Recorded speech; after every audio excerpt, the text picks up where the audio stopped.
Bull trackers दोस्तों, आप सबने पढ़ा होगा या सुना होगा कि चाइनीज मार्केट में अच्छी खासी गिरावट हो रही है। अगर आप ब्रॉडर मार्केट को देखें तो वहां पर आपको 5 to 10% की गिरावट दिखेगी पिछले एक हफ्ते में। लेकिन अगर आप बारीकी से देखें, खास करके चाइनीज टेक्नोलॉजी स्टॉक्स को देखें, तो वहां पे 30 से 50% यानी कि 30 to 50% की गिरावट हमें देखने को मिल रही है। तो क्या है ये पूरा मामला और इसका क्या इंपैक्ट होगा वर्ल्ड इक्विटी मार्केट पे, खास करके इंडियन मार्केट्स पे, और क्या ये एक नया फ्रेश बुल रन क्रिएट कर सकता है इंडियन मार्केट्स में? इस टॉपिक पर बात करेंगे हम इस वीडियो में, तो बने रहें हमारे साथ। आइए इस पूरे मामले को समझते हैं। दोस्तों, पिछले हफ्ते 23 जुलाई को एक बाजार में, मैसेज बोर्ड्स में, चैट रूम्स में ये र्यूमर्स पढ़ने में और सुनने को मिली कि चाइनीज गवर्नमेंट चाइना के जो टेक कंपनीज है उस पर कुछ रिस्ट्रिक्शंस लगाने जा रही है। और ऐसी भी कुछ र्यूमर्स सुनने को मिली कि चाइनीज गवर्नमेंट ये आदेश दे सकती है कि जो एजुकेशन के फील्ड में या एड टेक के फील्ड में जो कंपनीज काम करती हैं वो प्रॉफिट नहीं कमा सकती, यानी कि उन्हें नो लॉस नो प्रॉफिट पर काम करना पड़ेगा। और दिन के 2 बजते बजते जो एजुकेशन सेक्टर और एजुकेशन एप्स की कंपनियां थी उनके स्टॉक्स में 40 to 50% की गिरावट हो गई एक ही घंटे में। अब कुछ और र्यूमर्स भी सुनने को मिली कि ये तो सिर्फ शुरुआत है और चाइनीज गवर्नमेंट और भी कई कंपनीज और सेक्टर्स को टारगेट करने जा रही है, और उसमें प्रोमिनेंट सेक्टर्स जैसे कि हेल्थ केयर, गेमिंग और प्रॉपर्टी रियल एस्टेट सेक्टर्स भी शामिल हो सकते हैं। और ये सब कांड होने के कुछ ही मिनट के बाद गवर्नमेंट की तरफ से एक ऑफिशियल नोटिस आता है जिसमें रियल एस्टेट कंपनीज को वार्न किया जाता है। और इसका परिणाम ये होता है कि जो रियल एस्टेट की कंपनीज थी चाइना में, उनके शेयर्स में भारी गिरावट होने लगी, और जो रियल एस्टेट सेक्टर के जो वीक कंपनीज थी उनका share price all time low level तक पहुंच गया। उस दिन हांगकांग इंडेक्स करीब 1.5% नीचे जाकर क्लोज हुआ। अगर आप इस फिगर को देखें तो आपको लगेगा ये तो मामूली करेक्शन है, लेकिन अगर आप उस दिन टेक स्टॉक के गिरावट को देखें तो वो वाकई में काफी डराने वाली थी। लेकिन जो असली तबाही थी वो यूएस मार्केट में देखने को मिली। हैंग सेंग इंडेक्स के बंद होने के कुछ घंटे के बाद ही यूएस का इंडेक्स खुलता है, और प्री ओपनिंग में ही जो चाइनीज के एजुकेशन सेक्टर और टेक स्टॉक्स थे उनमें 30 से 50% की गिरावट हमें देखने को मिली। और जो नैस्डैक का जो गोल्डन ड्रैगन इंडेक्स है जो कि चाइना के स्टॉक्स को ट्रैक करता है, उसमें 10% की गिरावट हमें देखने को मिली। और मजे की बात यह थी कि जो ये कंपनीज में 30-40% की गिरावट हमें यूएस मार्केट में देखने को मिल रही थी वो कुछ टाइम पहले अपने ऑल टाइम हाई लेवल्स पर थे। अब इसके बाद आने वाले 2-3 दिनों तक चाइनीज गवर्नमेंट की तरफ से कोई ना कोई नोटिफिकेशन जारी होते रहे और कंपनीज को वो टारगेट करते रहे, और वहां की जो प्रोमिनेंट कंपनीज थी उनको भी नहीं बख्शा। जैसे कि टेंसेंट जो वहां की एक बहुत बड़ी कंपनी है जो जैक मा के कॉम्पिटिटर हैं, उनको जो उन्होंने एक्सक्लूसिव म्यूजिक राइट्स थे वो विड्रॉ कर लिए। इसके बाद उन्होंने वहां की जो फूड सर्विस की कंपनी है, यानी कि जैसे हमारे यहाँ जोमेटो स्विगी होती है, तो चाइना की जो सबसे बड़ी फूड डिलीवरी सर्विस कंपनी है उसको भी टारगेट किया और वार्निंग्स इशू की, और उसका परिणाम ये हुआ कि उसके शेयर भी 10 से 15% गिर गए। तो तरह तरह के नोटिसेस और नोटिफिकेशंस और पॉलिसी डिसीजंस के द्वारा कंपनीज को टारगेट किया जा रहा था, और यहां तक कि यह भी बोल दिया कि जो कंपनी या कंपनी के जो एप्स होते हैं उसमें जो पॉपअप विंडो खुलता है उसको लेकर भी वार्निंग इशू कर दी। तो यह मामला सिर्फ पॉलिसी एनफोर्समेंट का या लॉ वायलेशन का नहीं था, ये कुछ ऐसा था कि ऐसा लग रहा था कि चाइना की जो गवर्नमेंट है वो इन कंपनीज को किसी तरीके से काबू में करना चाहती है या किसी तरीके से इनको वार्निंग या सबक सिखाना चाहती है। अब तक बाजार में ये रूमर भी उड़ने लगी कि जो यूएस बेस्ड फंड मैनेजर हैं जो एग्रेसिवली चाइनीज स्टॉक्स और स्पेसिफिकली टेक स्टॉक्स में इन्वेस्ट करते हैं वो भारी मात्रा में सेलिंग करनी उन्होंने शुरू कर दी है, और इसका परिणाम यह हुआ जो नैस्डैक का गोल्डन ड्रैगन इंडेक्स है जो कि चाइनीज स्टॉक्स को ट्रैक करता है, उसमें 3 दिन में करीब 20 से 22% की गिरावट हो गई। अब तक चाइनीज गवर्नमेंट को भी ये लगने लगा कि ये कुछ ज्यादा ही हो गया और उन्होंने शायद ये उम्मीद नहीं किया था कि इस तरीके का ब्लड बाथ उन्हें मार्केट में देखने को मिलेगा। तो उन्होंने कोशिश किया डैमेज कंट्रोल करने की और यूएस बेस्ड फंड मैनेजर्स और एफआईआई के साथ उन्होंने कॉन्फ्रेंस कॉल सेटअप की और उन्हें समझाने की कोशिश की कि डरने की कोई बात नहीं है, सब चंगा सी। लेकिन इसके बाद भी मार्केट्स नहीं संभले और चाइना की जो एक सबसे बड़ी ओला उबर टाइप कंपनी है दीदी ग्लोबल इंक, उसके स्टॉक में यूएस मार्केट्स में 50% की गिरावट हो गई और रूमर्स ऐसे भी उड़ने लगी कि यह कंपनी नैस्डैक से डीलिस्ट होने जा रही है। यह सब देखकर चाइना के जो प्रीमियर है उन्होंने कहा, दीदी ओ दीदी। तो ये सब ड्रामे से मार्केट में करीब $1 ट्रिलियन का सेल ऑफ हुआ और पूरे बाजार में खास करके चाइनीज स्टॉक्स में एक ब्लड बाथ देखने को हमें मिला।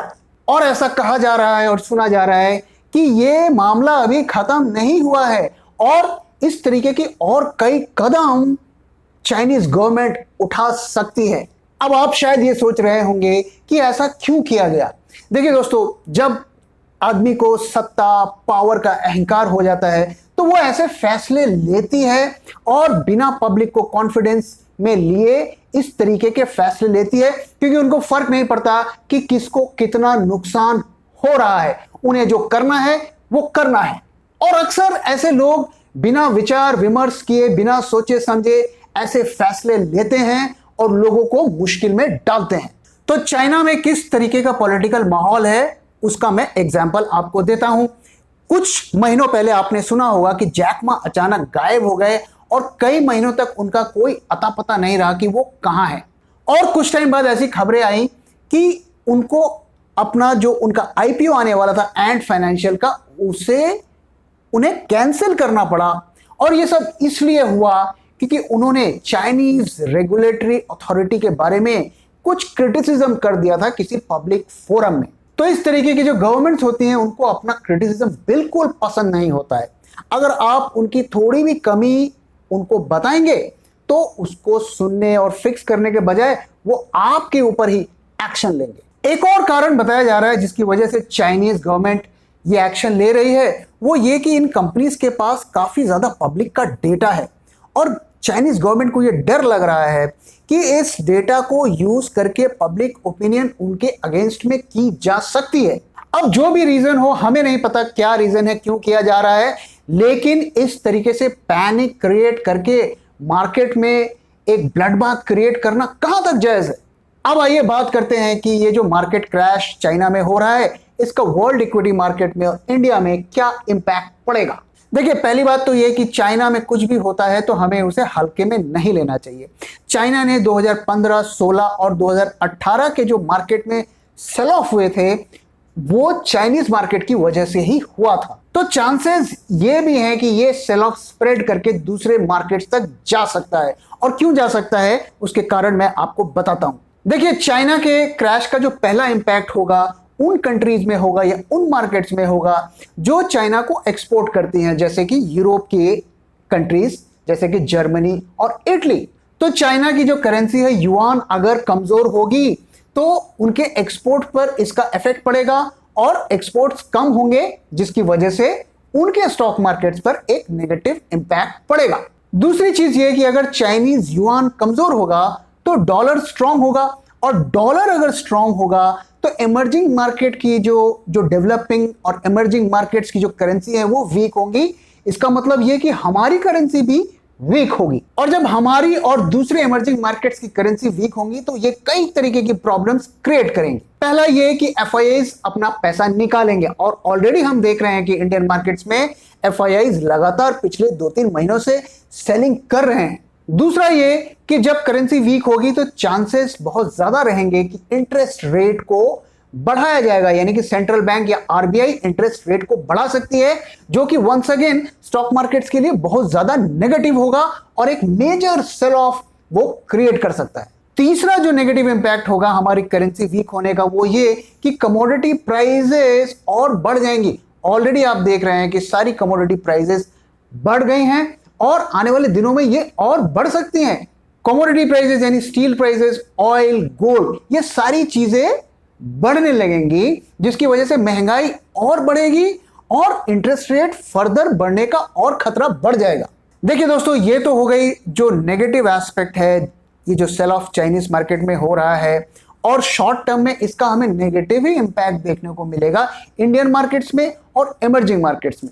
लेकिन अगर हम स्लाइटली लॉन्गर टर्म का देखें तो क्या ये एक इंडियन टेक स्टोरी के लिए ये क्या एक टर्निंग पॉइंट हो सकता है? क्या ये इंडियन मार्केट्स में एक फ्रेश बुल रन क्रिएट कर सकता है?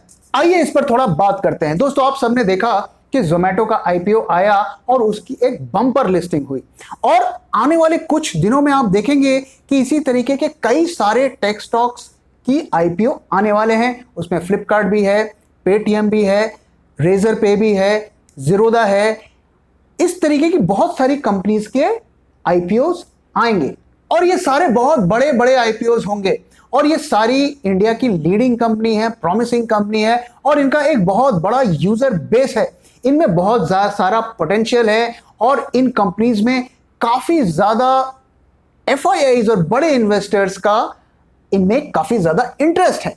तो इसकी पूरी पॉसिबिलिटी है कि काफी सारा पैसा इन कंपनीज में आएगा, और ये एक तरीके का फ्रेश बुल रन क्रिएट कर सकता है, जो कि इंडियन टेक स्टॉक्स के आसपास रिवॉल्व करेगा। खास करके चाइनीज मार्केट से जो पैसा निकल रहा है वो इंडियन मार्केट्स में जरूर आ सकता है, लेकिन ये इतना आसान काम नहीं है। आप ये एज्यूम करके मत चलिए कि वहां से पैसा निकलेगा तो वो इंडिया में ही आएगा। इसके लिए हमें बहुत सारी मेहनत करनी पड़ेगी। गवर्नमेंट को अच्छी पॉलिसीज और कंसिस्टेंट पॉलिसीज देना पड़ेगा, और कंपनीज को एक सेफ बिजनेस एनवायरनमेंट देना पड़ेगा। अगर हम कंपनीज को हैरास करेंगे, उनके ऑफिसेस में रेड करेंगे, तो कौन सा इन्वेस्टर इन कंपनीज में इन्वेस्ट करने आएगा? और फिर हमें और चाइनीज गवर्नमेंट में क्या अंतर रह जाएगा? दूसरी चीज जो देखने वाली यह है कि आने वाले सालों में हमारी स्पेंडिंग पावर कितनी बढ़ती है। देखिए दोस्तों, ये कंपनीज तभी ग्रो करेंगी, तभी ये सरवाइव करेंगी, तभी ये प्रॉफिट कमाएंगी जब हम इन कंपनीज के सर्विसेज को ज्यादा से ज्यादा इसका इस्तेमाल करेंगे। और हम ये इस्तेमाल इन कंपनीज का तभी कर पाएंगे जब हमारी स्पेंडिंग पावर बढ़ेगी।